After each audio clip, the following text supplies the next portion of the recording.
অবগত আছেন যে 19 তারিখে মহামান্য হাইকোর্টে একটি নির্দেশনা দিয়েছেন রিটের প্রেক্ষিতে যে 3 দিনের মধ্যে ব্যাটারি চালিত রিক্সা ঢাকা মহানগর এলাকায় বন্ধের জন্য। এর প্রেক্ষিতে আজকে সরকার পক্ষ তারা চেম্বার বিচারপতির কোর্টে আপিল আবেদন করেন। মাননীয় চেম্বার বিচারপতি আজকে হাইকোর্টের আদেশের উপর স্থিতাবস্থা বজায়ের জন্য নির্দেশনা দিয়েছে এবং 1 মাসের মধ্যে হাইকোর্টের রুলটি নিষ্পত্তির জন্য নির্দেশনা দিয়েছে।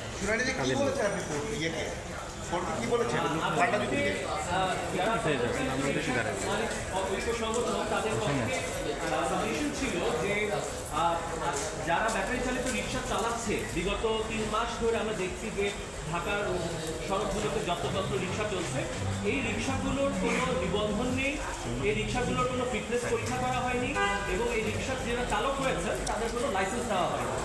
এই প্রেক্ষাপটে আমরা আদালতকে বলেছি যে যেহেতু তাদের কোনো লাইসেন্স বা ফিটনেস নেই, তারা সড়কে চললে এটি সম্পূর্ণ অবৈধ এবং বেআইনি হবে। এবং তার সাথে আমরা আদালতকে বলেছি যে আপনারা অবগত আছেন যে 19শে নভেম্বর জাহাঙ্গীরনগর বিশ্ববিদ্যালয়ের মার্কেটিং ডিপার্টমেন্টের একজন ছাত্রী, তিনি তার নিজের ক্যাম্পাসে চলাচলের সময় ব্যাটারি চালিত রিক্সার ধাক্কায় মর্মান্তিকভাবে মৃত্যুবরণ করে এবং এই রিক্সাগুলো চলাচলের কারণে আজকে আপনারা দেখবেন যে বিভিন্ন সড়কে দুর্ঘটনা ঘটছে, জনগণের যে নিরাপদ সড়কের আকাঙ্ক্ষা এটি ব্যাহত হচ্ছে। কারণ এই যে আমরা সরকার আজকে যে আমরা নিরাপদ সড়ক চাই, এই নিরাপদ সড়কের দাবিতে আপনারা দেখেছেন ঢাকাতে পুরো বাংলাদেশে অনেক আন্দোলন হয়েছে এবং এই আন্দোলনগুলো আজকে ফলশ্রুতিতে আমাদের আবেদন ছিল যে ঢাকা শহরে অবৈধ কোনো বাহন, যান্ত্রিক বাহন যাতে চলাচল করতে না পারে, এই মর্মে হাইকোর্টের আদেশটা যাতে বহাল রাখা হয়। মাননীয় চেম্বার বিচারপতি উনি আদেশটি স্থগিত করেননি, উনি স্থিতাবস্থা বজায় রেখেছেন, যেটির মানে হচ্ছে যারা এখন বিদ্যমান ঢাকায় ব্যাটারি চালিত রিক্সা চালাচ্ছে বা চলছে, এই রিক্সাগুলো চলাচলে কোনো বাধা নেই। আচ্ছা, কোর্ট তো এই ব্যাটারি চালিত রিক্সা নিয়ে একটু অসন্তোষ প্রকাশ করেছেন যে এগুলো কীভাবে চলছে, কি বলেছেন কোর্ট?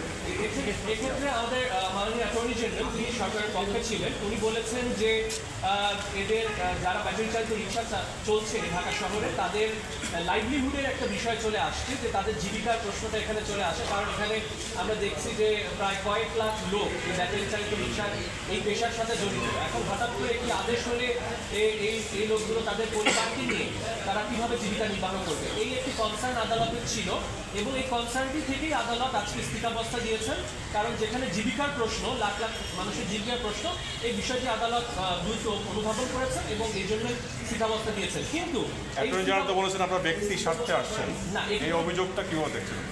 এই রিটটি কোনো ব্যক্তি স্বার্থে করা হয়েছে, ব্যক্তি স্বার্থেই হয়েছে। এই রিটটি কিন্তু আমি একটু ক্লিয়ার করি আইনের বিষয়টা, যে এই রিটে যারা রিট আবেদন করে তারা হচ্ছেন, তারা নিজেরাই রিক্সা মালিক এবং তারা দুটি সংগঠনের প্রতিনিধিত্ব করছে।